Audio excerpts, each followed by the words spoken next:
Hello, assalamu alaikum warahmatullahi wabarakatuh.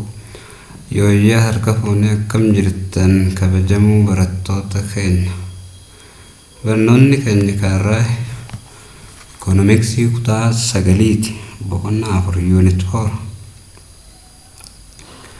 Introduction to Demand and Supply kan jalatti yeroo darbe in the past we have learned the definitions of demand. Ika demand berane quantity demand fi demand isale akasuma mo law of demand kan amalle demand curve fi demand schedule demand curve fi akasuma amalle demand function nas market demand kan juga jechuudha afur qabtee takkaratti sorry kan arramu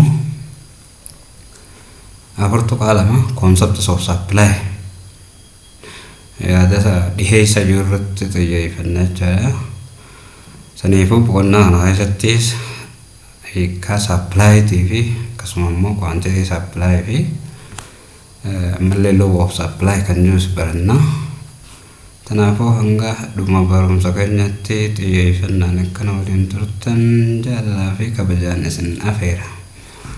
Okay, let us begin. Concepts of supply. At the end of this section, the student will be able to define the concepts of supply and analyze the law of supply. Madhurya keessatti wanni irratti xiyyeeffannu yookaan barataayyo madhurya kana fite yaada concept supply ni hiika akkasuma ammoo law of supply seera dhiyeessaatis ni xiinxalaadha. Let us begin. What is supply? How do you define the terms of supply in the economics? Akkamitti kama supply jechuun maal jechuudha?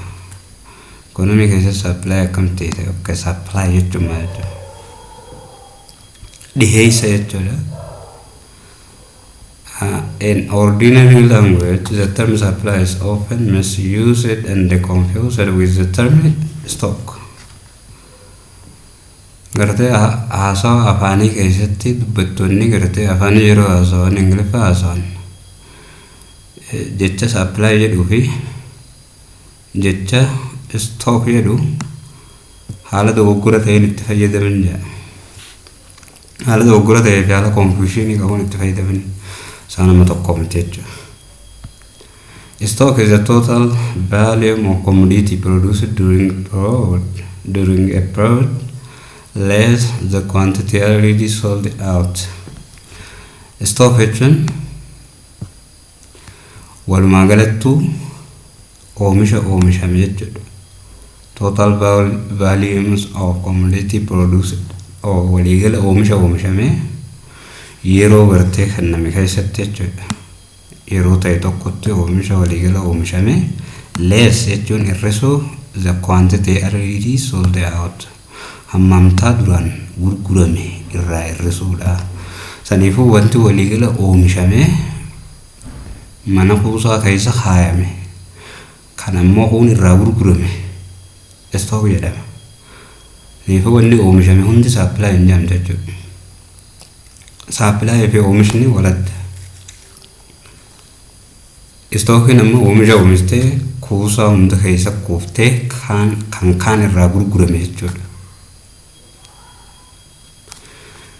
So conversely faallaa kanaatiin ammoo supply means the quantity which is actually brought to the market.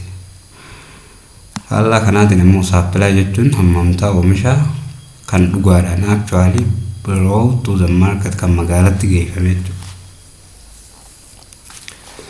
Saniif stock jechuu fi supply walada stockin oomisha oomishame kan waliigala agarsiisa. Oomishni oomishame sun ka kuusaa keessa kaa'ame jechuudha. Ka kuufne jechuudha mana kuusaatti ammoo kun irraa gurgurame jechuudha. Yoo waan mana kuusaa waan oomishne mana kuusaa bal'atti ol kuufne kan irraa gurgurree stock jedhama. Saniifuu namoonni afaan yeroo haasa'an stock supply akka tokkotti itti fayyadamanii garuu haala dogoggora itti fayyadamanii stock supply walta jechuudha. Faallaa kanaatiin ammoo supply jechuun hammamtaa oomisha kan dhugaadhaan gara gabaatti geeffame jechuudha. So most of the time producers do not offer all of their stock for sale in the market. Yeroo baay'ee oomishaan waan isaa stock isaa oomisha hundaa'u stock jechuudha. Kan oomisha hundaa'u gara gabaatti hin geessu. Oomishaaf gara gabaatti hin geessu garii ni kuusa jechuudha. Wanni oomishame stock jechuudha. Stock oomisha san waan oomisha hundaa'u gara gabaatti hin geessu garii ni kuusa jechuudha. For example, at the time of harvest, yeroo oomisha, a large part of agricultural product, harka guddaan oomisha qonnaa is kept back in cold storage. Fakkeenyaaf yeroo oomisha at the times of harvest, yeroo oomisha a large part of agricultural product is kept back in cold storage. Harka guddaan oomisha qonnaa ni kuufama and is taken out during off season. Garuu ammoo yeroo oomishni hin jirretti, yeroo bonaatti yookaan yeroo oomishni dhabametti ni fudhatama jedha. Taken out jechuun ni baafama bakkatti kuusame sanii for what? For sale, gurguraaf ni baafama jechuudha. At better price, gatii fooyya'aa ta'etti. Yeroo oomishaa san during the times of harvest, yeroo oomishaa san ammoo agricultural productiin hundi gara gabaatti hin geeffamu ni kuufama because yeroo san rakisha waan ta'eef. And it is taken out during the off season. Garuu yeroo baratee off season yeroo oomishaan ta'in jechuudha. Yeroo bonaatti, yeroo oomishni hin jirretti ni baafama, taken out, ni fudhatama bakkatti kuufame stockii keessaa jechuudha. For what? For sale, gurguraaf at the better price, gatii fooyya'aa ta'etti gurguruuf jechuudha. Likewise, haaluma kanaan a parties of industrial product, gartuuwwan oomisha industry is usually kept back. Akkuma beekamutti ni kuufama jedha, kept back ni kuufama in stock, kuusaa keessatti ni kuufama and is offered for sale, achi booda immoo gurguraaf dhiyaata in the market, gabaatti jechuudha. At the time when it can bring higher price, yeroo gartee gatiin isaa fooyya'ee ol ka'etti, gatiin isaa fooyya'etti, wanni industrii keessatti oomishames stockii keessa kuufameeti yeroo gatiin fooyya'ee yookaan gatiin ol ka'e gurguraaf baafama jechuudha. Gurguraaf baafama. Thus, we can say that stock is potential supply. Kanaafuu akkasitti dandeenya stockiin yookaan ammoo kuusaan is potential supply guddaadha jechuu dandeenya. And the supply may be less than or equal to stock. Supplying kun ammoo less than irra xiqqaa stockiitis ta'uu danda'a, equal to stockis ta'uu danda'a. Akkamitti yoo wanni oomishame hundi kuufamuu baattee gara gabaatti geeffamte stockii fi supply wal qixa. Yoo kintaala 100 oomisha kintaala 50 gabaa geesse 50 kuuse ammoo stockii fi supply. Yoo kintaala 100 oomisha galtee kintaala 60 irra gabaa geesse supply irra xiqqaa stockiiti jechuudha. Yoo ammoo 100 oomisha 100 guutuu gabaa geesse stockii fi supply wal qixa ta'uu danda'a jechuudha. Kanaafuu stock jechuun fi supply walitti jechuudha. Stockiin waan oomishame hunda, waan oomishame ka osoo irraan gurguramini jechuudha stockiin. Supply ammoo, however, in economics the term supply has a specific meaning. It is described as economics keessatti garuu jechi supply jedhu hiikaa murtaa'aa ta'e qaba. Akka armaan gadii kanatti ibsama jedha. Supply of commodity refers to the various quantity of it which producers are willing and able to offer for sale. Dhiheessuu jechuun supply of commodity jechuun wanni inni ibsu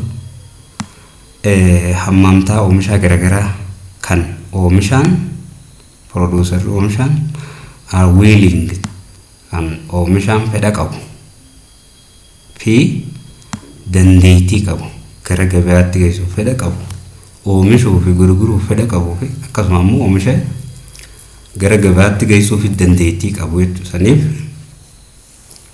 supply jechuun waan oomishame hunda osoo hin ta'in oomisha keessaa hammamtaa gurgurataan yookaan immoo producer oomishaan sun gabaatti geessuudhaaf fedha qabu fi dandeettii qabu jechuudha. Gabaatti geessuuf fedha qabaachuu qaba. Akkasuma immoo gabaatti geessuuf dandeettii qabaachuu qaba. Waan oomisha irraa jechuudha. Saniifuu supply jechuun kan gurgurtaaf dhiyaate qofa jechuu gara gabaatti. Saniifuu supply jechuun hammamtaa oomisha garaagaraa kan oomishaan sun gara gabaatti dhiyeessuuf fedha qabuu fi dhiyeessuu danda'u at particular time yeroo murtaa'aa ta'e tokkotti at various corresponding price akkasuma ammaas gatiiwwan isaati waliin jechuudha. Yeroo garaagaraatti hammamtaa garaagaraatti gatii garaagaraatti gatii irratti hundaa'e.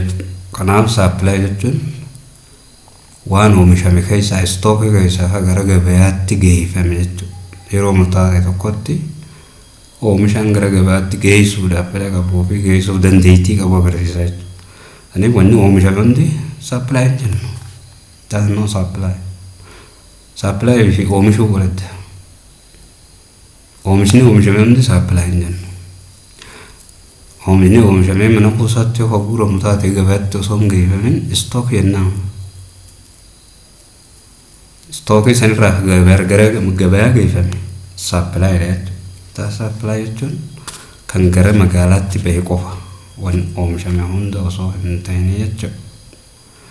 Kana kan isaa saniifuu dhiyeessuu jechuun supply yookaan ammoo dhiyeessuu jechuun hammamtaa oomishaan gara gabaatti geessuuf fedha qabuu fi gara gabaatti geessuuf dandeettii qabu jechuudha. Yeroo murtaa'aa ta'e tokko keessatti gatiiwwan garaagaraatti hammamtaa gatii garaagaraatti hammamtaa oomisha garaagaraa dhiyeessa jechuudha. Corresponding price, various corresponding price jechuun akkuma gatiin waladdaatti yeroo irraa yerootti yeroo murtaa'aa ta'e tokko keessa gatiin amma ta'e tokko yeroo kaanis gatiin akka biraatti gatiiwwan sanii wajjin corresponding price sanii wajjin amma ta'e gara gabaatti amma inni dhiyeessuuf fedha qabu dandeettii qabu agarsiisa jechuudha.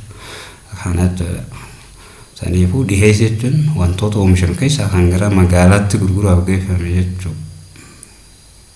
Kan gara gabaatti gurguraaf geeffame qofa jechuudha supply. Kan ammoo oomishame kuufamu stookiidha jechuudha. Yeroo tokko stookii fi supplynis wal qixa ta'uu danda'a jechuudha. Yoo waan oomishe san hunda gara gabaatti geessu ta'e. Okay, kabira quantity supplied jechuudha hammamtaa dhiyeeffame. Quantity supplied indicates various quantity of commodities that seller or producer are willing and able to provide at a different price and in a given periods of time. Quantity supply jechuun hammamtaan dhiyeessame jechuun wanni inni agarsiisu hammamtaa oomisha garaagaraa kan gurguraan seelarii yookaan ammoo oomishaan producerii gara gabaatti geessuudhaaf fedha qabuu fi gara gabaatti geessuuf dandeettii qabu agarsiisa jechuudha. At different price hammamtaa gatii garaagaraatti at a given periods of time yeroo kenname tokko keessatti saniifuu quantity supplied jechuun hammamtaa oomisha yookaan dhiyeessan gatii garaagaraatti yeroo murtaa'etti gatii garaagaraatti hammamtaa garaagaraa gurguraan yookaan ammoo oomishaan gara gabaatti dhiyeessuuf fedha qabu dhiyeessuuf dandeettii qabu agarsiisa. In economics keessatti ammoo quantity supplied describes the numbers of goods or service that suppliers will produce and sell at a given market price. Economics keessatti jecha quantity supply jedhu hammamtaa dhiheeffame jedhu wanni inni ibsu hammamtaa gartee oomisha yookaan immoo tajaajila kan supplieriin yookaan dhiheessaan oomishaan will produce oomishee and sell oomishee gurguru at a given market price. Gatii gabayaa kan nameessan gatii gabayaa jiru sanitti gurguruu jechuudha economics keessatti. Hunda quantity supply jechuun hammamtaa oomisha yookaan immoo tajaajila hammamtaa oomisha yookaan immoo tajaajila kan dhiheessaan gara gabaatti dhiheessuu fi gatii gabayaa sanitti gurguruu jechuudha. So the quantity supply different from the actual amount of supply. Quantity supplied hammamtaa gabaatti dhihaatee fi actual dhiheessi dhugaa the amount of supply walatta supply jechuun fi quantity supply walatta supply fi quantity supply walatta. The quantity supply is different from the actual amount of supply as price change. Akkuma jijjiirran gatii jechuudha. Jijjiiramni gatii yoo dabaluun irratti influence godha dhiibbaa irra geessisu. How much supply producer actually put on the market. Quantity supply irraa garagara. Quantity supply wanni agarsiisu hammamtaa gatii murtaa'e tokkotti dhiheessaan gara gabayaatti dhiheessuu agarsiisa.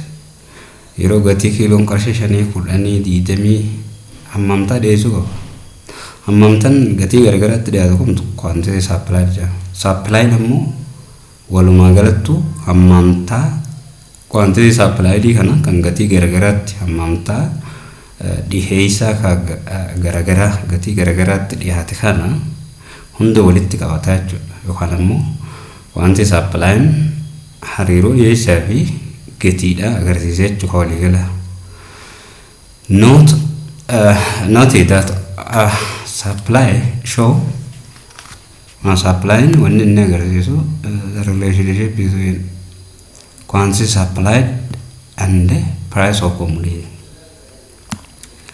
Quantity supply when agarsiisu hariiroo gatiidhaa fi hammamtaa dhiheessaa jidduu jiru agarsiisa. While the quantity supply refers to a specific amount of the commodity which a producer is willing to sell at a specific price. Huguammo quantity supplied in gartee hammamtaa oomishaa yookaan immoo hammamtaa meeshaa oomishaa murtaa'e tokko kan oomishaan gara gabayaatti geessuuf fedha qabuu fi geessuudhaaf fedha qabuu fi geessee gartee gurguruu specific price itti agarsiisa. Quantity supplied in supply immoo waliigala hammamtaa quantity supplied kanaa fi gatii jidduu jiru hariiroo isaanii agarsiisa jechuudha. Law of supply like the law of demand kuma seera fedhaatti the law of supply demonstrates seerri dhiheessaati wanni inni ibsu the quantity sold at a specific price hammamtaan gartee oomishaa gatii murtaa'e tokkotti gurgurame agarsiisa jechuudha. But unlike the law of demand haa ta'u akka gartee seera fedhaa sana osoo hin taane the supply relationship shows an upward slope.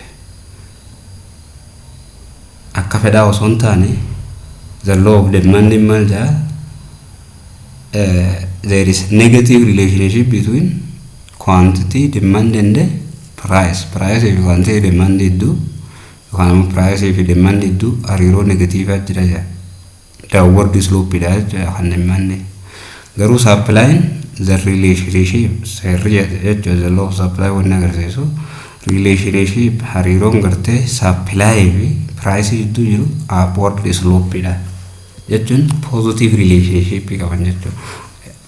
As a price increase the supply or quantity supply is also increased upward slope jechuun hammamtaan gatiidha yoo agartee gatiin dabaltu ta'e hammi gabaa dhiyaatus ni dabala sababaan isaa gatiin ol ka'e namni oomisha san gabaa dhiyeessee gurguru gatii sanirraa yeroo gatiin ol ka'e san gurguruudha bu'aa yeroo san isaa qaba waan ta'e saniifuu the low supply one in name so dhiyeessa as a price increase the quantity supply also increase kenna yoo gatiin dabale dhiyeessi ni dabala if the price is decreased the quantity supply also decrease yoo price irratti gabdi bu'ee hammam dhiyeessaatis ni irrataya saniifuu graphically hariiroon isaanii upward slope dha upward slope jechuun positive relation qaban jechuudha yoo price dabale supply ni dabala yoo price increase supply ni irrataya this means that the higher the price kana jechuun yoo gatiin ol ka'aa ta'e the higher quantity supply hammi dhiyaatus ni dabala the law of the supply says that seerri kun wanni ni ibsu ceteris paribus other thing remain constant wanti biraa dhaabbataa jennu there is a direct or positive relationship hariiroo kallattii yookaan ammoo hariiroo positive tu jira jechuudha eenyu feenya between price gatiidhaa fi quantity supply hammamtaa dhiyaatee fi gatii hedduu hariiroo positive haa jira direct or positive relationship jira because the higher the price the higher quantity supply yoo gatiin ol ka'aa ta'e gatii yoo dabale hammamtaan dhiyeessaatis ni dabala yoo gatiin xiqqaa ta'e if the lower price the lower the quantity supplied gatii yoo gataa ta'e hammi supply gabaa dhiyeessu xiqqaadha jechuudha kanaafuu seerri kun there is a positive relationship or direct relationship between price and quantity supply dhaa fi price yookaan gatii hedduu hariiroo kallattiitu jira hammi gabaatti gurgurtaaf dhihaatuu fi gatii wanni sun itti gurguramu hariiroo kallattii qaban yoo gatii wanni san itti gurguramu dabalte hammi gabaatti dhihaatus ni dabala yoo gatii wanni sun itti gurguramu irrachaa deemte hammi gabaatti dhihaatus irrachaa deema suniifuu positive relationship yookaan ammoo direct relationship qaban eenyu price fi quantity supply jechuudha saniifuu graafiin isaa upward slope dha jechuudha upward slope downward osoo hin ta'in upward slope jechuun wanni graafii irratti sarara x irra kaa'amee fi sarara y irra kaa'ame hariiroo kallattii qabaachuu isaaniiti akkana jechuudha graafiin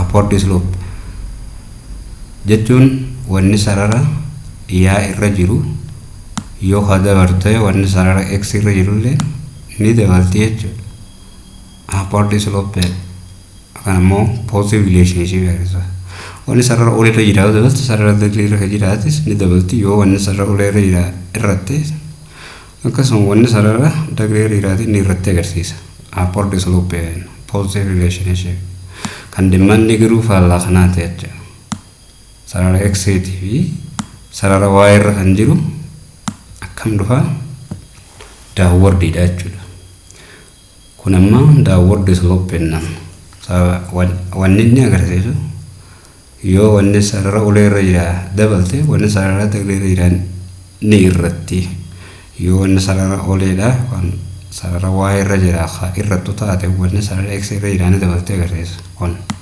kan law of demand kun jechuudha kan upward dha ammoo positive relationship kan upward slope jechuun wanni sarara x irra sarara y irra jira price fi wanni sarara x irra jira ammoo quantity supply positive relationship qaban yeroo price wanni sarara olee irra jira price sarara olee irra kan jiru hundaa sarara olee irra jira price yoo dabaltu ta'e quantity supply is sarara x irra jiru sun dabala jechuudha agarsiisa. Yoo ammoo wanni sarara y waan sarara ol irra jira price ka irra ta'e quantity supply sarara x irra jiru sun irra ta'e jechuudha agarsiisa. Saniifuu haala kana qabaataa jechuudha. Barumsa keenya irraa asirratti dhaabna. Kan itti aanu supply schedule, supply curve fi supply function kan yeroo itti aanutti deemna. Asirratti ammoo akka adda isinii bahuuf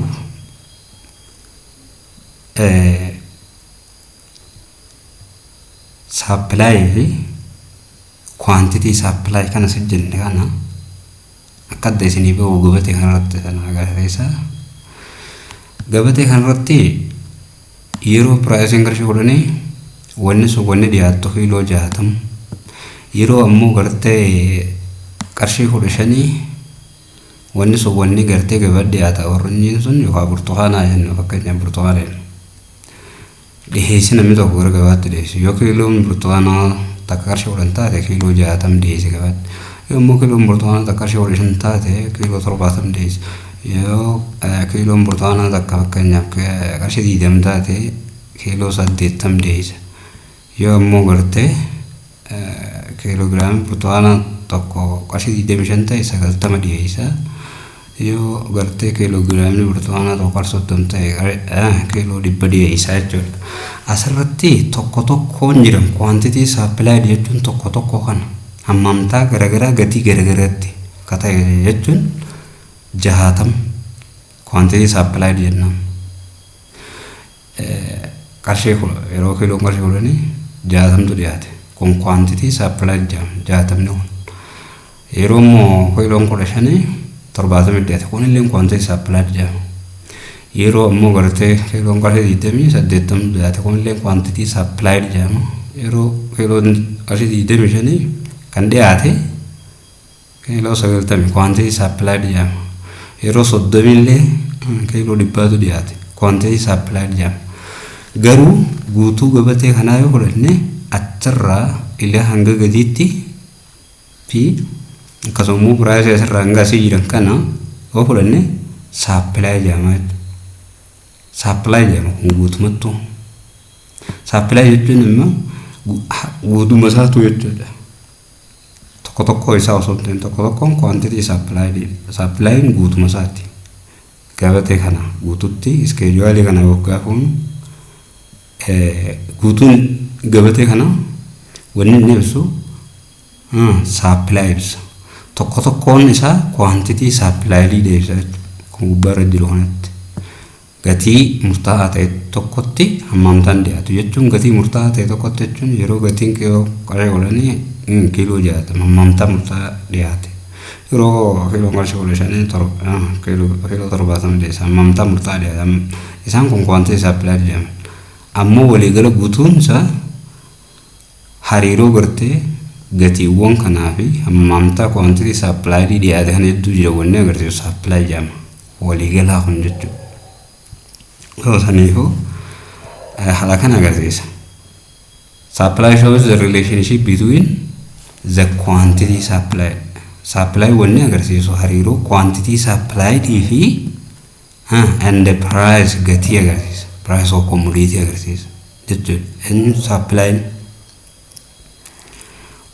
while quantity supplied garuu ammoo quantity supply jechuun refers to a specific amount hammamtaa murtaa'aa ta'e tokko kan commodity ibsa jechuudha. Hammamtaa murtaa'aa ta'e tokko kan commodity which producer kan gartee oomishaan sun willing to sell at specific price gatii murtaa'aa ta'e tokkotti gabaatti geessu fedha qabu agarsiisa gurguruu fedha qabu agarsiisa jechuudha. Saniifuu hammamtaan kun gatii murtaa'aa ta'etti hammamtaa murtaa'aa gatii 10tti kiiloo 60 gatii 15tti kiiloo 70 gatii 20tti kiiloo 80 tokko tokko kana yoo quantity supply jennaan quantity supply jennaan tokko tokko isa guutuun isaa ammoo supply jennaan supply jennaan kana wanni inni ibsa. Walumaa galatti barumsi keenya kanarraa asirratti dhaabna. Yeroo itti aanu supply schedule irraa kan itti funu ta'a. yaada qabaattan yoo gaafii qabaattan sanduuqa komentii jala kaayaa. waan sirreeffamuu qabu ni jira jetta yoo isinitti tolees laayik godha namoota ni fayyadattanii addaniif sheer godha namni haaraa taatan immoo sabskiraayib gochuun dagatina waan hordoftan baay'ee galatoomaa nagatti hanga mata dureetti ansu appilaayi iska juwaalii walitti deebiin nagatti horaa bula baay'ee galatooma.